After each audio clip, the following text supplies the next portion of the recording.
काकडी आणि पालकाचा असा भन्नाट पदार्थ जो तुम्ही कधी विचार सुद्धा केला नसेल की हा सुद्धा पदार्थ आपण तयार करू शकतो, तर मग चला जास्त वेळ न वाया घालविता सकाळच्या घाई गडबडीत पटकन तयार होणारा हा नाश्ता लगेचच कसा करायचा ते पाहूया।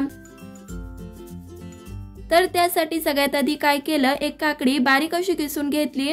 ही काकडी किसण्याच्या आधी दोन्ही साइडचं देठ काढून घेतलं होतं, त्याचबरोबर काकडी कडू तर नाही ना ते सुद्धा चेक करून घ्यायचं।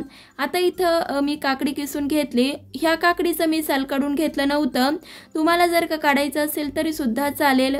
तर इथं तुम्हाला दिसत असेल सगळीच काकडी मी बारीक अशी किसून घेतली। नंतर ह्यामध्ये 1 वाटी जाड रवा घालायचा आहे, तर वाटीने मोजून घ्यायचा, त्यामुळे काय होतं बाकीच्या साहित्याचं प्रमाण सुद्धा व्यवस्थित घेता येतं।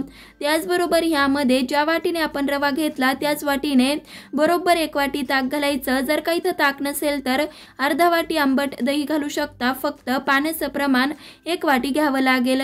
ताक घातल्यावरती आता व्यवस्थित मिक्स करून घेतलं। तुम्हाला इथं दिसत असेल बरचसं हे घट्ट आहे, त्यामुळे आणखी अर्धा वाटी पाणी घातलं। आधी सांगितल्याप्रमाणे जर का तुम्ही इथं दही वापरत असाल तर 1 वाटी पाणी लागू शकतं। आता इथं तुम्हाला दिसत असेल पाणी घातल्यावरती व्यवस्थित मिक्स करून घ्यायचं। लगेच आपल्याला बाकीचं साहित्य घालायचंय, भिजवत वगैरे ठेवण्याची गरज नाही। आता ह्यामध्ये काय केलं, 2 ते 3 मिरच्याचे तुकडे घातले। हिरवी मिरचीचं प्रमाण तुम्ही तुमच्या आवडीनुसार कमी जास्त करू शकता। त्याचबरोबर काय केलं, 1 चमचा किसलेलं अद्रक घालायचं। 7 ते 8 कडीपत्त्याची पानं बारीक चिरून घेतली होती ती सुद्धा घालायची। 2 चमचे ओल्या नारळाचे तुकडे करून घेतले, ते सुद्धा ह्यामध्येच घालून घ्यायचे। आता ह्यामध्ये 1 मोठा चमचा कच्ची उडदाची डाळ घालायची आहे, भिजवून वगैरे डाळ घ्यायची नाहीये, कच्चीच इथं वापरायची। आता इथं ह्यामध्ये भरपूर सारा पालक बारीक चिरून घालायचा। तर ज्या वाटीने आपण रवा मोजला त्या वाटीने बरोबर 1 वाटी मी पालक बारीक चिरून घेतला होता। बऱ्याच वेळेस काय होतं, लहान मुलं पालक खायचा कंटाळा करतात, तर अशा वेळेस हा पदार्थ नक्कीच देऊ शकता। साधारणतः पाव वाटी बारीक चिरून कोथिंबीर घातली, अर्धा चमचा जिरे देखील घालायचे, चवीपुरतं मीठ घातलं आणि आता घातलेलं साहित्य व्यवस्थित मिक्स करून घ्यायचं।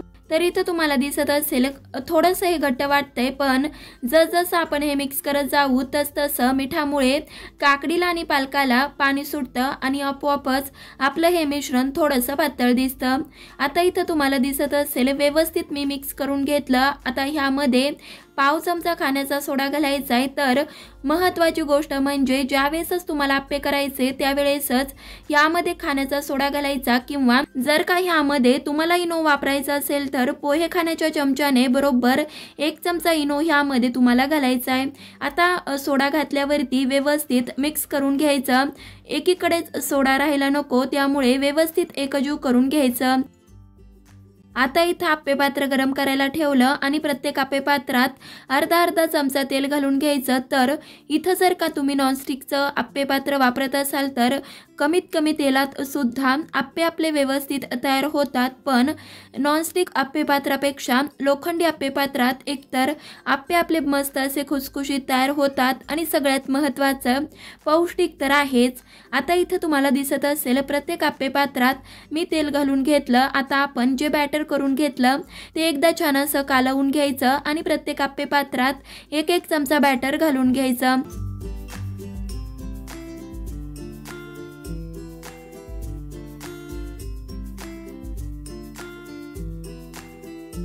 आता इथं तुम्हाला दिसत असेल सगळेच आप्पे पात्रात मी बॅटर घालून घेतलं। झाकण ठेवायचं आणि साधारणतः 2 ते 3 मिनिटं खालच्या साईडने भाजून होईपर्यंत भाजून घ्यायचे। तर इथं तुम्हाला दिसत असेल साधारणतः मंद आचेवरती 2 ते 3 मिनिटं झाकण ठेवून मी हे आप्पे भाजून घेतले। झाकण काढूया। इथं तुम्हाला दिसत असेल वरच्या साईडने आप्पे थोडेसे सुकल्यासारखे दिसतायत, ह्याचाच अर्थ खालच्या साईडने व्यवस्थित आपले आप्पे भाजले गेले। लगेचच उलटवून घ्यायचे, तर किती सुंदर खालच्या साईडने रंग आलाय, तुम्हाला तर दिसतच असेल। मस्त असे खुसखुशीत फक्त 10 ते 15 मिनिटात हे आपण आप्पे तयार केले।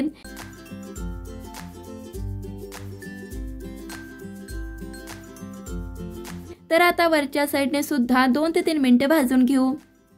तर मग चला फक्त 2 ते 3 मिनिटातच वरच्या साईडने सुद्धा मस्त असे आप्पे भाजून झाले, लगेचच काढून घ्यायचे।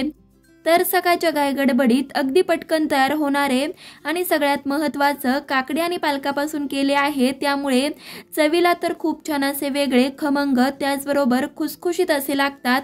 तर मग तुम्ही कशाची वाट पाहताय, एकदा तरी हे आप्पे घरी नक्कीच करून पहा। कसे वाटले ते सुद्धा कमेंटमध्ये नक्कीच सांगा आणि सगळ्यात महत्त्वाचं अजून चॅनलला सबस्क्राईब केलं नसेल तर नक्की सबस्क्राईब करा। चला तर मग पुन्हा भेटूया तशाच एका नवीन खमंग त्याचबरोबर पारंपरिक रेसिपी बरोबर। तोपर्यंत धन्यवाद।